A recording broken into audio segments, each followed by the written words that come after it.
Hello friends, तो आज हम डिस्कस करेंगे सिर्फ इम्पॉर्टेंट क्वेश्चंस जो कि प्रीवियस ईयर पेपर्स में आए हैं। सिर्फ इसी वजह से मैं इम्पॉर्टेंट नाम दे रही हूँ, अदरवाइज पेपर में क्या आ सकता है कोई नहीं जानता। But there are certain questions जो रेपिटेटिवली पेपर में आए हैं और वो पेपर्स फ्रॉम 2013 ऑनवर्ड्स हम डिस्कस करेंगे।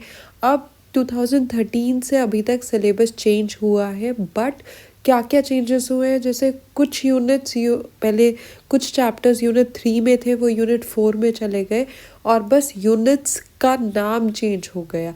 ठीक है, ये चेंजेस आए हैं। अपार्ट फ्रॉम दैट कुछ टॉपिक्स थे जो पहले थे अब नहीं रहे हैं और कुछ टॉपिक्स ऐड हुए हैं, तो वो भी टॉपिक्स मैं बता दूंगी कि कौन से टॉपिक्स ऐड हुए हैं। बट जो चीज़ें आपके यूनिट में प्रॉपर हैं अभी भी है 2013 ऑनवर्ड्स, वो हम डिस्कस करेंगे। तो सबसे पहले अगर यूनिट 1 की बात करें तो क्वेश्चन जो आया है वो है explain the following with reference to Indian contract act. तो वॉइड अग्रीमेंट क्या होता है, फ्री कंसेंट क्या होता है, डॉक्ट्रिन ऑफ फ्रस्ट्रेशन क्या होता है। तो वॉइड अग्रीमेंट्स जो है वो और फ्री कंसेंट, ये सब शॉर्ट नोट्स के लिए भी आपको पता होने चाहिए। वॉइड अग्रीमेंट्स फर्स्ट चैप्टर में से है, टाइप्स ऑफ अग्रीमेंट्स में, टाइप्स ऑफ कॉन्ट्रैक्ट्स में हमने करा है। फ्री कंसेंट चैप्टर 5 का पार्ट है, प्रॉपर चैप्टर का नाम ही फ्री कंसेंट है। हम डॉक्ट्रिन ऑफ फ्रस्ट्रेशन की बात करें तो ये वो डॉक्ट्रिन है, इसका मतलब वो कॉन्ट्रैक्ट्स जो पहले बिल्कुल सही थे but with passage of time वो इम्पॉसिबल हो गए हैं और इसमें दोनों पार्टीज़ का कोई कंट्रोल नहीं था। और क्योंकि अब ये इम्पॉसिबल हो गया है कॉन्ट्रैक्ट को करना, तो इस वजह से लॉ जो है आपके लिए वो कॉन्ट्रैक्ट को वॉइड कर देता है और नेचुरली दोनों पार्टीज वो कॉन्ट्रैक्ट को नहीं कर पाती। उसको हम कहते हैं डॉक्ट्रिन ऑफ फ्रस्ट्रेशन, जैसे सब्जेक्ट मैटर ही डिस्ट्रॉय हो गया हो। ठीक है, ये एक एग्जाम्पल हो गई है। अगर कोई ऐसा इवेंट है जिसको पार्टीज़ कंट्रोल नहीं कर पा रही है, जैसे कोविड का सिनेरियो आ गया था, या हम डीमोनेटाइजेशन की बात करें, या कोई पर्सन की डेथ ही हो गई है, राइट, उस केस में अगेन क्योंकि वो इम्पॉसिबल हो गया है कॉन्ट्रैक्ट को एंटर करना, उस पूरे सिनेरियो को डॉक्ट्रिन ऑफ फ्रस्ट्रेशन कहा जाता है। नेक्स्ट क्वेश्चन है कि एनफोर्सेबिलिटी ऑफ कॉन्ट्रैक्ट्स को एनालाइज करना है। अगर आप किसी पर्सन के साथ कॉन्ट्रैक्ट में एंटर करते हैं जो कि माइनर है या माइनर था, तो क्या होगा। नंबर 1, अगर वो माइनर ने अपने एज को मिसरिप्रेजेंट करा है, यानी आपको बताया है कि वो 18 साल से ज़्यादा एज का है बट एक्चुअल में ऐसा नहीं है, तो भी कॉन्ट्रैक्ट वॉइड ही होगा। नंबर 2, अगर उसने कॉन्ट्रैक्ट आपसे किया है नेसेसिटीज़ के लिए, तो मैं बता दूं ये एक एक्सेप्शन है। नेसेसिटीज़ सप्लाई करने के लिए आप माइनर के साथ कॉन्ट्रैक्ट कर सकते हैं और वो कॉन्ट्रैक्ट बिल्कुल वैलिड कॉन्ट्रैक्ट होगा।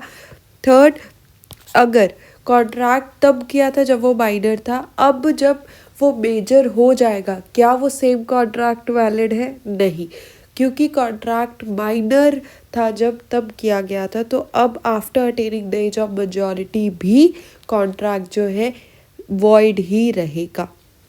देन एक क्वेश्चन जो बार बार पेपर में आया है वो है all contracts are agreements but all agreements are not contracts, explain the statement and discuss the essential elements. बहुत बार ये आया है, मैंने कई केसेस में तो एक्चुअल में उसका स्क्रीनशॉट लगाया ही नहीं है इस पीपीटी में। तो एक्चुअल में ये चैप्टर 1 का क्वेश्चन है, बहुत इम्पॉर्टेंट है, बहुत ज़्यादा चांसेस है इसके पेपर में आने में। कि इसमें आप सबसे पहले कॉन्ट्रैक्ट को डिफ़ाइन करोगे, सेक्शन 2H में कॉन्ट्रैक्ट की डेफिनेशन लिखोगे, फिर अग्रीमेंट को डिफ़ाइन करोगे, सेक्शन 2E में अग्रीमेंट की डेफिनेशन लिखोगे, फिर क्योंकि कॉन्ट्रैक्ट का मतलब ही है an agreement enforceable by law, right, तो नेचुरली आप उसको प्रॉपरली एक्सप्लेन करोगे। कॉन्ट्रैक्ट होने के लिए अग्रीमेंट होना ज़रूरी है क्योंकि उसके डेफिनेशन में ही गिवन है, राइट। लेकिन सारे अग्रीमेंट्स कॉन्ट्रैक्ट नहीं बनते। तो जो अग्रीमेंट सोशल मॉरल नेचर के होते हैं या रिलीजियस नेचर के होते हैं या फ्रेंड्स के साथ किए गए अग्रीमेंट्स, वो कॉन्ट्रैक्ट्स नहीं बनते जब तक दोनों पार्टीज़ की इंटेंशन ये नहीं होती कि अगर दूसरी पार्टी ने अपना प्रॉमिस फुलफिल नहीं किया तो आप उसको कोर्ट में ले जाओगे। अगर दोनों की इंटेंशन कोर्ट में लेके जाने की है तो वो अग्रीमेंट कॉन्ट्रैक्ट बनता है, अदरवाइज बाकी अग्रीमेंट्स कॉन्ट्रैक्ट नहीं बनते। फिर उसके बाद आप जो सेक्शन 10 में एसेंशियल्स दिए हैं वो एक्सप्लेन करोगे।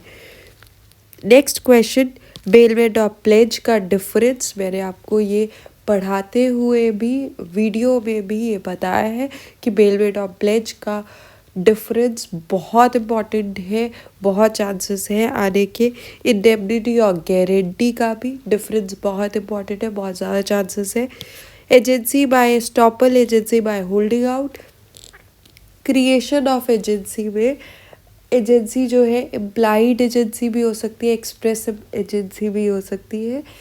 अगर हम इम्प्लाइड एजेंसी की बात करें तो उसमें 3 तरीके से एजेंसी क्रिएट होती है, जिसमें से 2 तरीके यही है, agency by estoppel and agency by holding out. ये एजेंसी के चैप्टर में गिवन है, तो आप उस वीडियो में जाके ये पॉइंट देख सकते हैं। इसका डिफरेंस नहीं लिखना होगा आपको, आप सिर्फ इसको एक्सप्लेन करके आओगे एजेंसी बाय एस्टॉपल क्या है और एजेंसी बाय होल्डिंग आउट क्या है, क्योंकि दोनों बहुत ही डिफरेंट चीज़ें हैं। तो इसीलिए इसको टी फॉर्म में लिखने की ज़रूरत नहीं है। अदरवाइज जब भी आप डिफरेंस लिखोगे तो उसको टी फॉर्म में लिख के और उसका जो ऑब्जेक्ट है, बेसिस है, वो भी आप लिख के आएंगे। देन अगेन यही question, all contracts are agreements but all agreements are not contracts, ये हमने डिस्कस कर लिया है। Then define agency, define different modes of termination of agency. Agency chapter में से भी एक क्वेश्चन आने के चांसेस रहते हैं, तो एजेंसी चैप्टर भी बहुत इम्पोर्टेंट है। तो इसमें भी एजेंसी का मतलब क्या है और एजेंसी क्रिएट कैसे होती है और एजेंसी ख़त्म कैसे होती है। जैसे यहाँ पे टर्मिनेशन पूछा है कि एजेंसी ख़त्म कैसे होती है, तो वो भी आप अच्छे से पढ़ के जाएंगे, और एजेंसी क्रिएट कैसे होती है तो वो भी आप अच्छे से पढ़ के जाएंगे, इम्पॉर्टेंट है। Then differentiate between bailment and pledge दोबारा से आ गया, इंडेमनिटी एंड गारंटी दोबारा से आ गया, और एक क्वेश्चन है जो वो है various modes of discharge of contract. Contract ख़त्म कैसे होता है, तो ये भी डिस्चार्ज ऑफ कॉन्ट्रैक्ट का जो चैप्टर है यूनिट 1 में, उसमें बहुत सारे वेज हैं, बहुत सारी चीज़ें हैं जिससे आप कॉन्ट्रैक्ट को ख़त्म कर सकते हो। तो वो सारे के सारे पॉइंट्स आप पढ़ के जाएंगे क्योंकि ये इम्पॉर्टेंट क्वेश्चन है। इसके अलावा एक साल में इस तरीके से क्वेश्चन आया था, यूनिट 1 में सिर्फ एक ही क्वेश्चन आया था जो कि शॉर्ट नोट्स थे और 15 मार्क्स के वही क्वेश्चंस आ गए थे। तो इस तरीके से भी कई बार पेपर में आ सकता है। इसमें essentials of valid contract section 10 के असेंशियल्स पूछे हैं, चैप्टर 1 का पार्ट है। देन ऑफ़र क्या होता है, उसके रूल्स क्या हैं। बहुत कम ऑफ़र में से क्वेश्चन आता है, पर क्योंकि ये 2019 में आया हुआ है तो ये एक बार पढ़ के जाने वाली बात है, इम्पॉर्टेंट है। तो चैप्टर 2 जो ऑफ़र है वो आप पढ़ के जाएंगे, उसके रूल्स भी आप पढ़ेंगे। Effect of minor's agreement, minor में से भी, क्योंकि पहला भी एक क्वेश्चन हम कर चुके हैं, ये क्वेश्चन माइनर में से था, और ये भी अगर आप माइनर के साथ अग्रीमेंट करते हो तो उस अग्रीमेंट का क्या इफ़ेक्ट रहता है, जैसे वॉइड होते हैं। और एक्सेप्शन ये है कि नेसेसिटीज़ के लिए आप माइनर के साथ कॉन्ट्रैक्ट कर सकते हैं, माइनर आपके साथ कॉन्ट्रैक्ट कर सकता है। तो ये सारी चीज़ें जो है आप जो पढ़ के जाएंगे। माइनर का टॉपिक भी फ्री कंसेंट में है, चैप्टर 5 में है ये, और सॉरी फ्री कंसेंट बोल रही हूँ, एक्चुअल में ये टॉपिक कैपेसिटी ऑफ पार्टीज़ में है, चैप्टर 4 में, और ये इम्पॉर्टेंट है।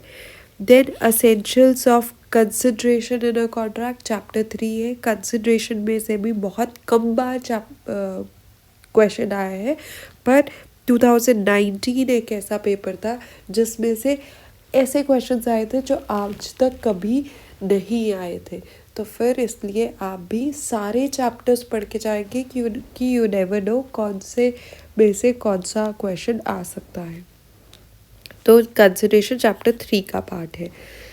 इसके अलावा अगर हम लेटेस्ट पेपर देखें तो ये है जो पिछले साल पेपर आया था, उसके अकॉर्डिंग फ्री कंसेंट क्या होता है, कैसे पता चलता है कि फ्री कंसेंट थी या नहीं थी, और इसके इम्प्लीकेशंस क्या है कि अगर कंसेंट फ्री नहीं होती तो क्या रेपरकशंस हो सकते हैं। तो फ्री कंसेंट पूरा का पूरा चैप्टर 5 पूछ लिया है। इसमें question, undue influence, misrepresentation, fraud, mistake, ये सब आएगा। तो विद सेक्शंस अगर आपको याद है तो आप ये लिख सकते हैं। देन क्वेश्चन 3, ब्रीच क्या है, क्या रेमेडीज अवेलेबल है, डिस्चार्ज, ब्रीच, रेमेडीज। ठीक है, ये तीनों चैप्टर्स हमने इकट्ठे पढ़े हैं। तीनों चैप्टर्स में से कोई भी एक क्वेश्चन आने के चांसेस होते हैं। ब्रीच और रेमेडीज नॉर्मली इकट्ठे इकट्ठे आ जाता है। ठीक है, तो ब्रीच पूछा है तो रेमेडीज भी नॉर्मली पूछा जा सकता है, पर ये भी इम्पॉर्टेंट चैप्टर्स हैं, डिस्चार्ज, ब्रीच एंड रेमेडीज।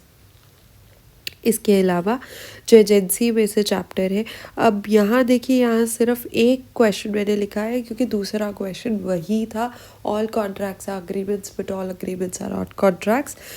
और क्वेश्चन जो एजेंसी में से आया है वो है rights and duties of agent against principal. तो एजेंट के राइट्स और ड्यूटीज़, प्रिंसिपल के राइट्स और ड्यूटीज़ भी इम्पॉर्टेंट है एजेंसी चैप्टर में से। अगेन एजेंसी में से क्वेश्चन है define an agent and principal, discuss various modes of creation of agency। जैसा कि मैंने बताया था, टर्मिनेशन भी आ सकता है, क्रिएशन भी आ सकता है। तो ये टॉपिक्स एजेंसी चैप्टर बहुत इम्पॉर्टेंट है, काफ़ी बार इसके क्वेश्चंस आए हैं पेपर में। इसके अलावा फ्री कंसेंट में से फिर दोबारा से क्वेश्चन है, difference between fraud and misrepresentation, what are the effects of these two on validity.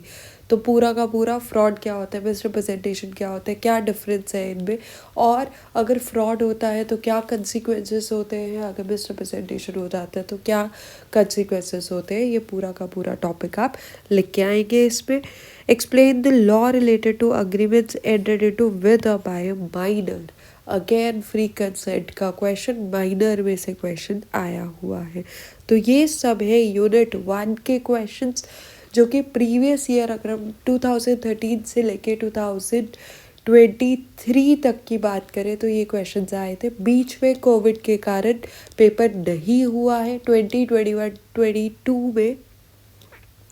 तो ये जो है उस टाइम पे ऑनलाइन पेपर था, लेकिन इसके अलावा जो यूनिट 1 में क्वेश्चंस आए हैं वो आपके सामने हैं। अब आते हैं यूनिट 2 पे। Unit 2 sales of goods act, वो 2013 से लेके अभी तक सेम रहा है, सेल्स ऑफ गुड्स एक्ट ही था यूनिट 2। तो यहाँ पे जो क्वेश्चन रिसेंटली अगर हम बात करें 2023 की, क्योंकि इस बार जनवरी में पेपर हुआ था, जस्ट लाइक आपका पेपर 2024 में हो रहा है। तो इसी वजह से जो पिछले साल पेपर आया था उसके क्वेश्चन जो यूनिट 2 के थे वो थे, explain the doctrine of caveat emptor, what are the implications for buyer and seller in sale of contract, give examples। तो अगेन हमने rights of buyer, rights of seller किया है, वो आप इम्प्लीकेशंस पे लिख के आओगे। केवियट एम्प्टर क्या होता है, let the buyer beware. तो अगेन ट्रांसफ़र ऑफ प्रॉपर्टी, जब हम सेल ऑफ गुड्स एक्ट की बात करते हैं तो उसमें केवियट एम्प्टर का बहुत इम्पॉर्टेंट टॉपिक है, और वो पिछले साल पेपर में आया भी हुआ है। तो ये पूरा का पूरा doctrine let the buyer beware का क्या मतलब है, उसके क्या इम्प्लीकेशंस है, वो आप अच्छे से पढ़ के जाओगे विद एग्जाम्पल। नेक्स्ट जो क्वेश्चन है, डिलीवरी ऑफ गुड्स कैसे होता है, rules of delivery of goods. तो अगेन ट्रांसफ़र ऑफ प्रॉपर्टी के अलावा जो यूनिट 2 में सेल्स ऑफ गुड्स एक्ट में चैप्टर है डिलीवरी ऑफ गुड्स का, वो भी इम्पॉर्टेंट है। ट्रांसफ़र ऑफ गुड्स के भी रूल्स आ सकते हैं, जितने भी रूल्स हमने किए हैं सेल्स ऑफ गुड्स एक्ट में वो सारे के सारे रूल्स इम्पॉर्टेंट है। पिछली बार डिलीवरी ऑफ गुड्स के रूल्स पूछे गए थे। इसके अलावा गुड्स का मीनिंग क्या है, चैप्टर 1 है ऑफ यूनिट 2। गुड्स का डेफिनेशन काफ़ी इम्पॉर्टेंट है, पूछी जा सकती है। Again passing of property from a seller to buyer, तो यहाँ पे पासिंग ऑफ प्रॉपर्टी का क्वेश्चन आया है, ट्रांसफ़र ऑफ प्रॉपर्टी जिसका मतलब है, ठीक है, ट्रांसफ़र ऑफ प्रॉपर्टी के रूल्स पूछे गए हैं। तो पिछली बार डिलीवरी ऑफ गुड्स पूछा गया था, उससे पहले की अगर हम बात करें तो किसी एक साल में ट्रांसफ़र ऑफ गुड्स भी पूछा गया है। असर्टेन गुड्स क्या होते हैं, अनअसर्टेन गुड्स क्या होते हैं, ये भी आपको पता होना चाहिए क्योंकि शॉर्ट नोट में इम्पॉर्टेंट है, वो आ सकता है। देन अनपेड सेलर, काफ़ी इंपॉर्टेंट क्वेश्चन है। पूरा का पूरा chapter rights of an unpaid seller है, ये पूरा का पूरा चैप्टर भी पूछा जा सकता है। बहुत इम्पॉर्टेंट क्वेश्चन माना जाता है ये सेल्स ऑफ गुड्स एक्ट का। इसके अलावा अगर हम उससे पहले की ईयर्स की बात करें, स्टार्टिंग वाली 2013 वाली ईयर्स की बात करें, तो ज़्यादातर क्वेश्चन जो पूछा जाता था वो कंडीशंस एंड वारंटीज़ में से आता था, chapter 2 of sales of goods act. तो इम्प्लाइड कंडीशंस क्या है, इम्प्लाइड वारंटीज़ क्या है, तो ये सब जो है, और कैविएट एम्प्टर की एक्सेप्शंस क्या है, फिर से कैविएट एम्प्टर का क्वेश्चन पूछा गया है, तो ये इम्पॉर्टेंट है। कैविएट एम्प्टर जो है चैप्टर 2 में भी गिवन है, chapter 2 of sales of goods act. तो जब हम कंडीशंस ऑफ वारंटीज़ पढ़ते हैं, इम्प्लाइड कंडीशंस इम्प्लाइड वारंटीज़ पढ़ते हैं, उसके बाद कैविएट एम्प्टर का एक्सप्लेनेशन भी गिवन है। देन कुछ डेफिनेशंस पूछी है, कुछ एक्सप्लेनेशन पूछी है। Sale by non owners transfer of property में है कि अगर आप ओनर नहीं हो फिर भी अगर आप सेल करते हो किसी थर्ड पार्टी को, वो वैलिड सेल मानी जाती है, वो टाइटल जो है गुड टाइटल माना जाता है। तो वो क्या क्या चीज़ें हैं, तो ये बहुत इंपॉर्टेंट टॉपिक है। सेल बाय नॉन ओनर्स का ट्रांसफ़र ऑफ प्रॉपर्टी का पार्ट है, ये भी आप अच्छे से पढ़ के जाएंगे। Sale by resale by unpaid seller, as I told you, unpaid seller का पूरा चैप्टर ही बहुत इंपॉर्टेंट है। इसके एक राइट में रीसेल का पॉइंट है, वो भी आप पढ़ के जाओगे। Rules applicable for transfer of property, फिर दोबारा से रूल्स आ गए हैं ट्रांसफ़र ऑफ प्रॉपर्टी के, तो जितने भी रूल्स चाहे वो डिलीवरी के हो ट्रांसफ़र ऑफ प्रॉपर्टी के हो, आप पढ़ के जाओगे। देन फिर से question implied conditions of warranties का, फिर क्वेश्चन है कि फ़ीचर्स क्या है कॉन्ट्रैक्ट ऑफ सेल के। चैप्टर 1 में फ़ीचर्स हमने किए थे कि कॉन्ट्रैक्ट ऑफ सेल होता क्या है और क्या क्या उसके एसेंशियल्स है या फीचर्स है, और कब प्रॉपर्टी जो है ट्रांसफ़र होती है to the buyer. Transfer of goods का ही प्रॉपर पोर्शन उसने पूछ लिया है। इसके अलावा no seller of goods can give the buyer a better title, explain the statement and exceptions. जो मैंने आपको बताया नॉन ओनर्स वाला, ये एक्सेप्शन है। अदरवाइज सब कहते हैं कि अगर आप ओनर हो तभी आप सेल कर सकते हो, लेकिन इसका एक्सेप्शन ये है कि कई केसेस में even non owners can sell the goods and again वो भी गुड टाइटल माना जाएगा, वो भी वैलिड सेल मानी जाएगी। इसके अलावा जो क्वेश्चन आया है वो है rights and duties of buyer and seller. Again rights और ड्यूटीज़ का क्वेश्चन भी इम्पॉर्टेंट है, राइट्स और ड्यूटीज़ आ जाते हैं। बहुत सिंपल सा क्वेश्चन है, तो अच्छे से आप पढ़ के जाइएगा। सेल ऑफ गुड्स एक्ट में difference between sale and agreement to sale, chapter 1 का ही पार्ट है। जब भी सेल के बारे में आप पढ़ते हो कॉन्ट्रैक्ट ऑफ सेल में, तो आपको ये डिफरेंस वैसे भी पता होना चाहिए कि सेल क्या होती है, अग्रीमेंट टू सेल क्या होता है। तो चैप्टर 1 का ही पार्ट है, ये डिफरेंस जो है इम्पॉर्टेंट है। In a contract for sale of goods state when the property sold passes, so transfer of property का फिर दोबारा से, ये चाहे उन्होंने बोला नहीं है बट इसमें भी आप रूल्स लिख के आओगे ट्रांसफ़र ऑफ प्रॉपर्टी के।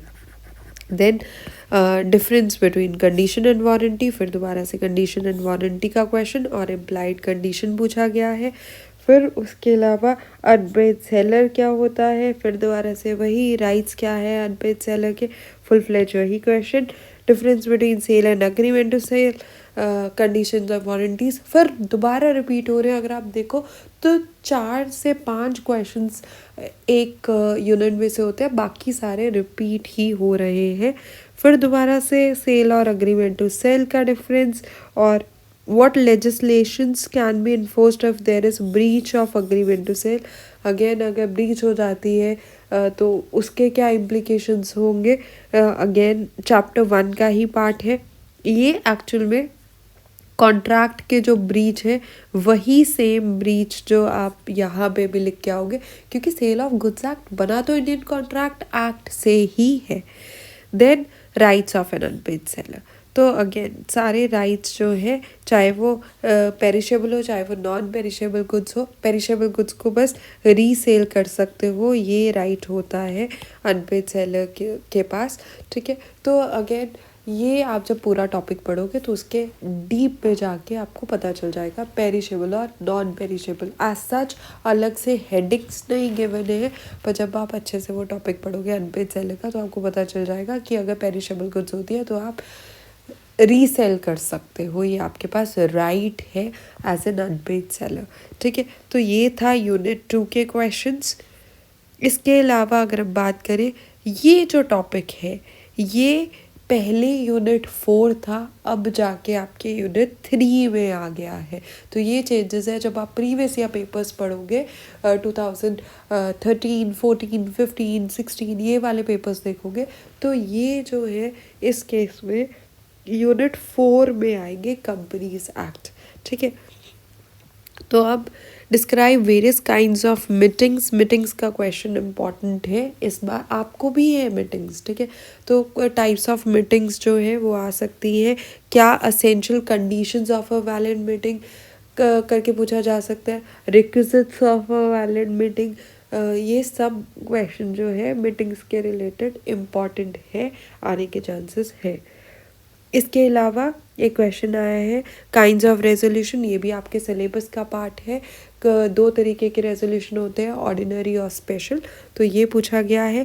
Prevention and of operation and mismanagement आपके सिलेबस का पार्ट नहीं है, तो ये आप स्किप कर सकते हो। क्वालिफिकेशन ऑफ डायरेक्टर, डायरेक्टर वाले चैप्टर में qualification of director, although qualification as such given नहीं है कि +2 पास होना चाहिए, ग्रेजुएशन होना चाहिए, ऐसा कुछ भी गिवन नहीं है, बट डिसक्वालिफिकेशन गिवन है। यानी अगर डायरेक्टर सपोज कन्विक्ट है, ठीक है, उसको सज़ा हो गई है तो वो डायरेक्टर नहीं बन सकता। तो डिसक्वालिफिकेशन गिवन है लॉ में कि कब डायरेक्टर नहीं अपॉइंट कर सकते या किस पर्सन को आप डायरेक्टर नहीं चुन सकते।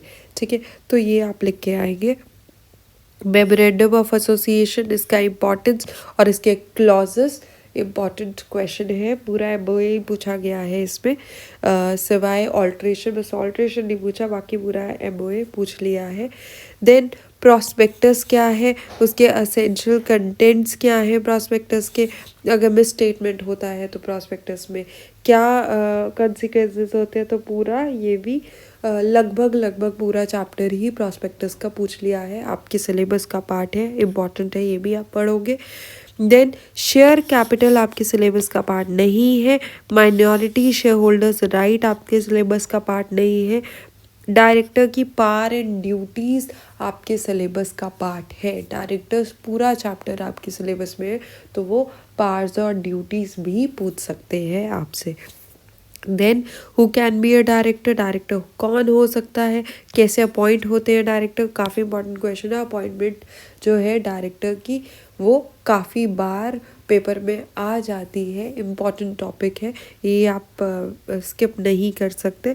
Essential characteristics of a company, simple first chapter में ही है, क्या क्या असेंशियल फीचर्स है कंपनी के, पब्लिक कंपनी और प्राइवेट कंपनी का डिफरेंस चैप्टर 2 का पार्ट है।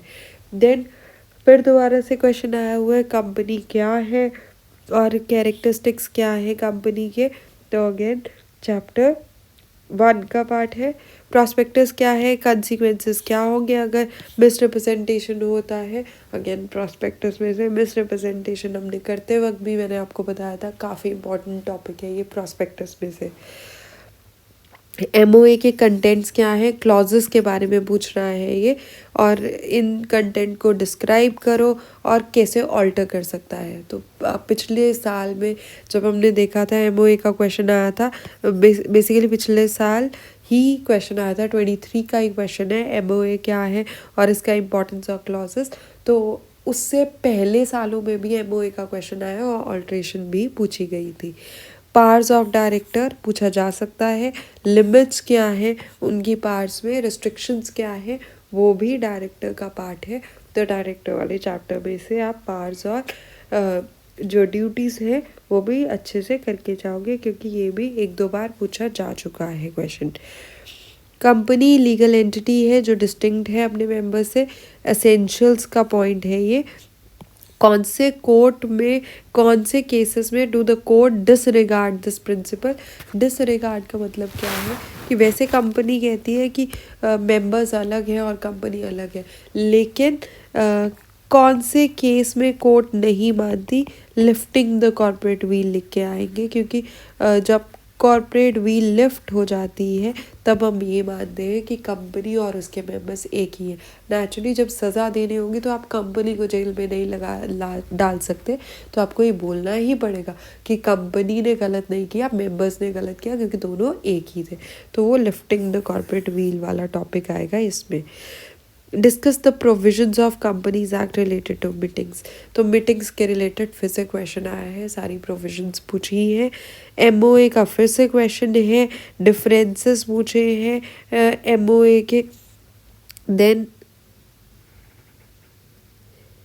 what are the rights and responsibilities of directors, independent directors of companies act। तो ये भी राइट्स क्या है और रिस्पॉन्सिबिलिटीज़ क्या है मेमोरेंडम ऑफ एसोसिएशन की, ठीक है, सॉरी डायरेक्टर्स की और इंडिपेंडेंट डायरेक्टर्स की। तो ये भी इंडिपेंडेंट डायरेक्टर वाला, क्योंकि 2013 के बाद ये टॉपिक इंट्रोड्यूस हुआ है, तो ये टॉपिक भी इम्पोर्टेंट है। तो ये सारे थे यूनिट 3 के, जो आपके अब सिलेबस में यूनिट 3 है, ठीक है। अगर आप प्रीवियस या पेपर्स खोल के देखोगे तो आपको ये यूनिट 4 में मिलेंगे ये टॉपिक्स। इनमें से कुछ जो टॉपिक्स कट हैं वो मैंने आपको बता दिए हैं। लास्ट यूनिट 4, ये यूनिट 3 का पार्ट था 2013 ऑनवर्ड्स। पिछले साल से ही इन यूनिट्स को शफल किया गया है, अब ये हमारा यूनिट 4 है। तो पहला क्वेश्चन, नेगोशिएबल इंस्ट्रूमेंट होता क्या है, असेंशियल फीचर्स क्या है नेगोशिएबल इंस्ट्रूमेंट के। काफ़ी इंपॉर्टेंट क्वेश्चन है, काफ़ी बार ये आ सकता है, आया भी हुआ है। दूसरा क्वेश्चन जो बहुत बार आया है वो है नेगोशिएबल इंस्ट्रूमेंट कब डिसऑनर हो जाता है और ड्यूटीज़ क्या है होल्डर की अगर डिसऑनर हो जाए। तो duties upon dishonour, negotiable instrument कब डिसऑनर हो सकता है, होता क्या है और उसके एसेंशियल फीचर्स। ये 4 क्वेश्चंस बहुत इंपॉर्टेंट है। इसके अलावा पिछले साल हुंडीज़ का क्वेश्चन आया था, ऑल्दो वेरियस टाइप्स ऑफ हुंडीज़ पूछा गया था, कैसे डिफरेंट है बिल्स ऑफ एक्सचेंज में हुंडीज़। अब हम अगर बात करें रियल लाइफ में प्रैक्टिकली नहीं चलती है, तो ये क्वेश्चन बनता नहीं है, आज तक कभी आया नहीं था, पर पिछले साल आया था, इसलिए आप एक बार ये टॉपिक पढ़ के जाएंगे। What are the features of negotiable instrument, फिर दोबारा से फीचर्स पूछे गए हैं। क्रॉसिंग ऑफ चेक क्या है, various types of crossing. Normally अगर हम बात करें चेक में से क्वेश्चन अगर आता है तो वो क्रॉसिंग का ही आता है, तो कितने तरीके की क्रॉसिंग होती है, क्या होती है, तो ये क्वेश्चन भी इम्पॉर्टेंट है। इसके अलावा होल्डर कौन होता है, होल्डर इन ड्यू कोर्स क्या है, privileges in of holder in due course. अगर होल्डर इन ड्यू कोर्स का क्वेश्चन आया तो प्रिविलेजेस आएंगी ही आएंगी, तो ये टॉपिक भी आप अच्छे से पढ़ के जाएंगे। फिर दोबारा से क्रॉसिंग ऑफ चेक का क्वेश्चन है, कितने तरह की होती है और अगर कब कब कौन सी सिचुएशन में बैंकर रिफ्यूज़ कर सकता है पेमेंट देना कस्टमर के चेक से, ठीक है। तो ये भी अलग से टॉपिक है और ये भी क्वेश्चन आए हैं, तो आप एक बार अच्छे से पढ़ लेंगे इसको भी। फिर दोबारा से डिसऑनर, यहाँ पे नेगोशिएबल इंस्ट्रूमेंट नहीं पूछा, सिर्फ चेक का डिसऑनर पूछा गया है। तो आप ये बताएंगे कब कब डिसऑनर हो जाता है चेक। ठीक है, बेसिकली ये सेम आंसर आएगा। ठीक है, उसके बाद अगर हम बात करें नेगोशिएबिलिटी क्या होता है, एंडोर्समेंट क्या होता है, होल्डर इन ड्यू कोर्स क्या होता है, वैसे भी आपको पता होना चाहिए नेगोशिएबल इंस्ट्रूमेंट में, क्योंकि अगर ये लॉन्ग क्वेश्चन में नहीं आया तो शॉर्ट में आने के चांसेस ज़्यादा हैं। होल्डर इन ड्यू कोर्स दोबारा से आया है, प्रिविलेजेस आ गए। फिर नेगोशिएबल इंस्ट्रूमेंट क्या होता है, डिफरेंस पूछ लिया प्रॉमिसरी नोट और बिल ऑफ एक्सचेंज में। Then types of negotiable instrument, ये सारे promissory note, bill of exchange और चेक है। इसके फीचर्स फिर दोबारा से पूछ लिए। डिसऑनर पूछ लिया, डिसऑनर ऑफ चेक कब हो सकता है और उसकी पेनल्टी पूछ ली है। तो ये सारे टॉपिक्स जो है चैप्टर यूनिट 4 का पार्ट है, जो यूनिट 4 में आए हैं 2013 ऑनवर्ड्स। अब अगर हम बात करें, कुछ ऐसे टॉपिक्स हैं जो इस साल आपके पेपर में है, पिछले साल भी थे, लेकिन अगेन पिछले साल उनमें से क्वेश्चन नहीं आया, इस साल आ सकता है क्वेश्चन, यू नेवर नो, क्योंकि 2013 से अब तक वो चैप्टर्स नहीं थे, तो आपको नहीं पता, तो आप अच्छे से पढ़ के जाएंगे। वो चैप्टर्स है आपका पार्टनरशिप। ठीक है, पार्टनरशिप में से कब क्रिएट होती है पार्टनरशिप, ठीक है, कैसे टर्मिनेट होती है, ये आप पढ़ के जाएंगे। इसके बाद एलएलपी, ये भी पिछले साल ही इंट्रोड्यूस हुआ था चैप्टर, और पिछले साल क्योंकि आई नहीं है, तो अगेन एलएलपी कैसे बनती है, कैसे फॉर्म होती है, फॉरेन एलएलपी कैसे कोलैबोरेशन में आती है, तो ये सारी चीज़ें आप अच्छे से पढ़ के जाएंगे, क्योंकि इनमें से क्वेश्चन आ सकता है। अभी तक इसलिए नहीं आया किसी प्रीवियस पेपर में, क्योंकि ये था ही नहीं, पार्ट ही नहीं था सिलेबस का। That's all for today, all the best. ऐसे ही बिजनेस लॉ के बाकी वीडियोस के लिए सब्सक्राइब कीजिए बिजनेस टेल्स को।